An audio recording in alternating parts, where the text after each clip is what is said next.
कि जो उनके दल के नेता थे उनके मैयत तक में नहीं गए थे, उनके घर जाना मंजूर नहीं किया था।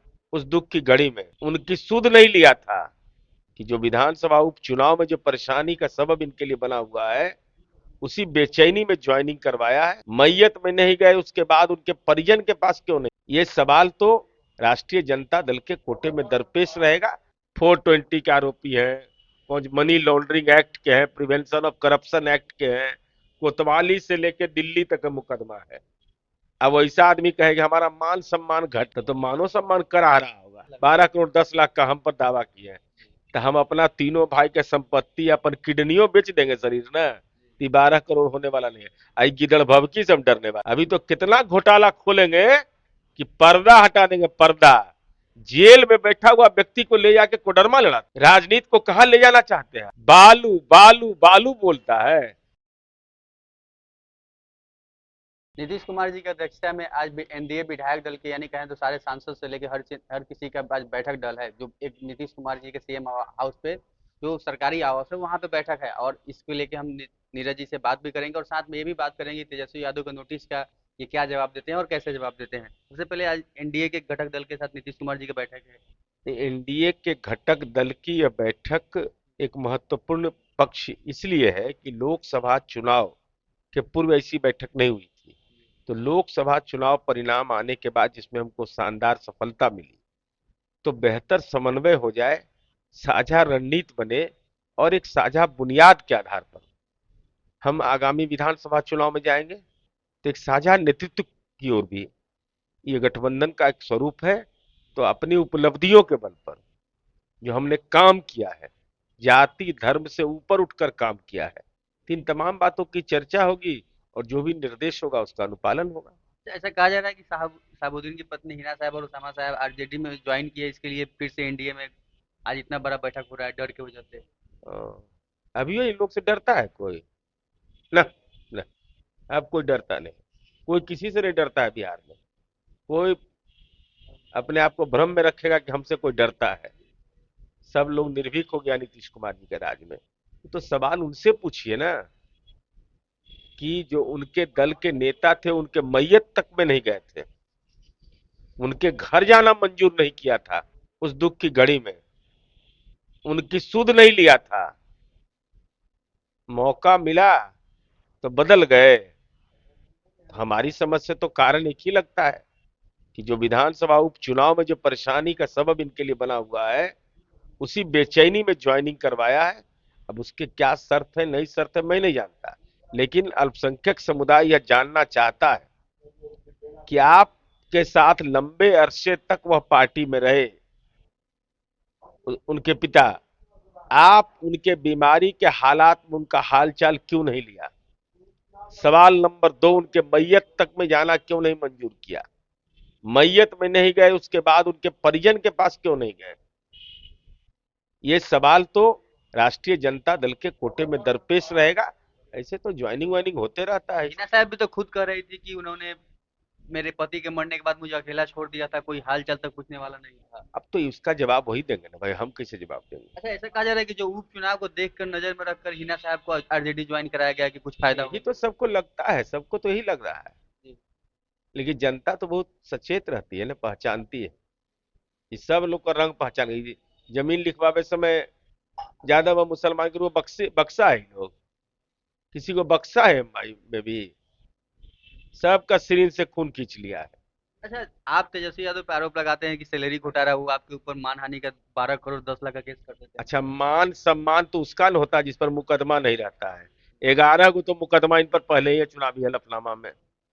420 के आरोपी हैं, कुछ मनी लॉन्ड्रिंग एक्ट के हैं, प्रिवेंशन ऑफ करप्शन एक्ट के हैं, कोतवाली से लेकर दिल्ली तक का मुकदमा है।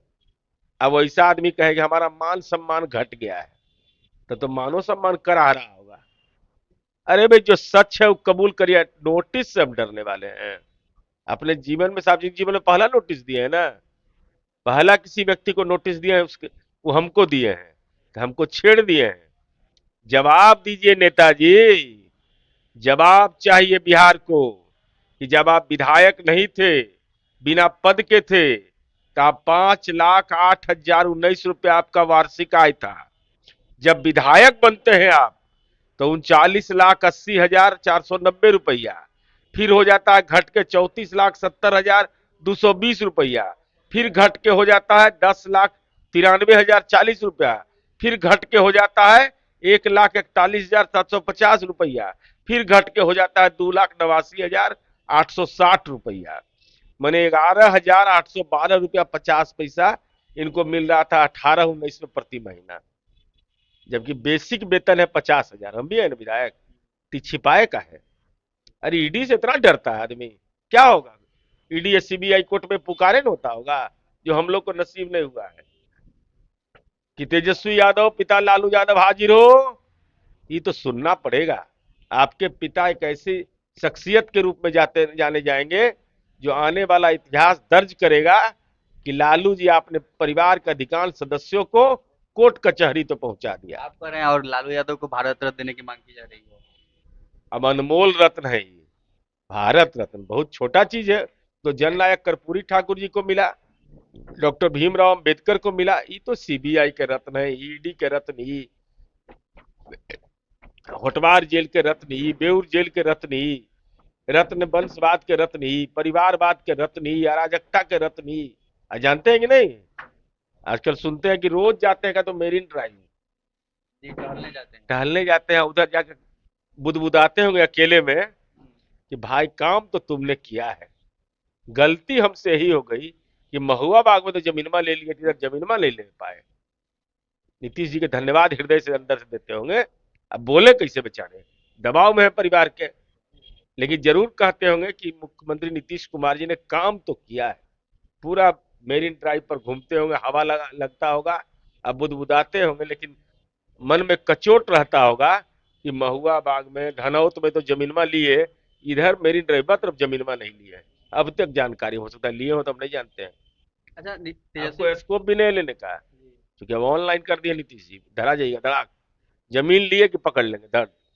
अच्छा, तेजस्वी यादव कह रहे हैं कि पैसा नहीं देंगे तो हम केस करेंगे उनके ऊपर। अरे अच्छा, 10 लाख 10 करोड़ कितना, तो 10 लाख 12 करोड़ रुपया, 10 लाख। 12 करोड़ 10 लाख का हम पर दावा किए हैं। तो हम अपना तीनों भाई के संपत्ति, अपन किडनियों बेच देंगे शरीर ना, तो 12 करोड़ होने वाला नहीं है। आई गिदड़ भभकी से हम डरने वाले हैं? हम गिदड़ भभकी से डरते हैं? अभी तो एक घोटाला खोले, सैलरी घोटाला, अभी तो कितना घोटाला खोलेंगे कि पर्दा हटा देंगे, पर्दा। जेल में बैठा हुआ व्यक्ति को ले जाके कोडरमा लड़ाते हो? राजनीति को कहां ले जाना चाहते हैं आप? बालू बालू बालू बोलता है। यह राजनीति का संस्कृत, नीतीश कुमार जी ने उसको ट्रैक पर लाया बिहार को, और आप हालात यह कर रहे हैं कि जेल में बैठा हुआ, बेउर जेल में है, आई भाई कोडरमा से चुनाव लड़ेंगे। मैंने अगर गलती से सरकार बनने की तो संभावना नहीं है, क्या वैसा दिन बिहार झारखंड को देखना पड़ेगा कि ऐसे लोग चुनाव जीत जाएं, अकल का एक खनन मंत्री इसको बनाओ? तो राष्ट्रीय जनता दल में कुछ भी संभव है। अब लालू जी बीमार हैं, बीमारी के आधार पर उनको मिला है जमानत। अब मैं सुन रहा था वो कर रहे थे प्रचार करने के लिए, तो प्रचार के लिए और कहीं जाए नहीं जाए, कोडरमा तो जाना मजबूरी हो जाएगी, क्योंकि बालू बोलता है। अच्छा, कहीं ऐसा तो नहीं है कि आप तेजस्वी यादव को आपसे डरने की नहीं, मतलब तेजस्वी यादव से आप नहीं डरिएगा, उनको डरना है आपसे। ना ना ना, हम लोग किसी को डराते नहीं है, ये सब डर नहीं कर। कानूनी लड़ाई लड़ेंगे, नोटिस का जवाब देंगे, हिम्मत है तो हमारे नोटिस के जवाब के बाद कार्रवाई करें, वो नोटिस में इनका तबीयत ठीक कर देंगे हम। इनको संविधानों पढ़ाना हमको बहुत जरूरी है। डुग्गी बजाते नोटिसों में कि हम ही 4 लाख के नौकरी दिए हैं, बताइए तो। न कॉन्स्टिट्यूशन पढ़े हैं, मंत्री परिषद का मुखिया कौन होता है, किसको क्या अधिकार होता है। अब जिसको अपने अधिकारे का ज्ञान नहीं है तो उनको तो कानून का ज्ञान देना ही पड़ेगा। अच्छा, आज बैठक जो होने वाला है नीतीश कुमार की अध्यक्षता में, उसपे मतलब क्या कहिएगा, कुछ ऐसा निकल के आ रहा है अरे बैठक भाई का? बैठक होगा, ये एजेंडा तो यही है ना, होगा भाई 2025 का विधानसभा चुनाव है, साझा रणनीति बनाएंगे, साझा बुनियाद पर चलेंगे, अपनी उपलब्धियों को जनता की अदालत में ले जाएंगे, कहेंगे कि मंदिर भी घेरते हैं, कब्रिस्तान भी घेरते हैं, चर्च भी घेरते हैं, श्मशान भी घेरते हैं, आई महुआ बाग में अपना घर घेरते हैं, जमीन। यही बताने के लिए है, और काय के लिए? चलिए, अभी हमारे साथ नीरज जी थे। इनका कहना है कि तेजस्वी यादव जो आरोप लगा रहे हैं, तेजस्वी यादव अभी है तो संभल जाए, नहीं तो अगर नहीं संभले तो उनके ऊपर अभी और एक से एक बड़ा पर्दाफाश होगा। और आज जो एनडीए कि घटक दलों के जो सबसे बड़ी मीटिंग होने वाली है उनको लेकर कहा कि जो विधानसभा के चुनाव को लेके आज ये रणनीति बनाएंगे कि आगे जो लोकसभा चुनाव से पहले रणनीति नहीं बनाई थी जिसकी वजह से एक दो सीट का नुकसान भी हुआ था, लेकिन अब ये चुनाव बनाकर विधानसभा में पूरी ताकत के साथ जाएंगे। आपको क्या लगता है? आप अपनी प्रतिक्रिया में जरूर दीजिएगा। आप देख रहे थे राजनीति दृष्टि, मैं दिवाकर, बहुत बहुत धन्यवाद।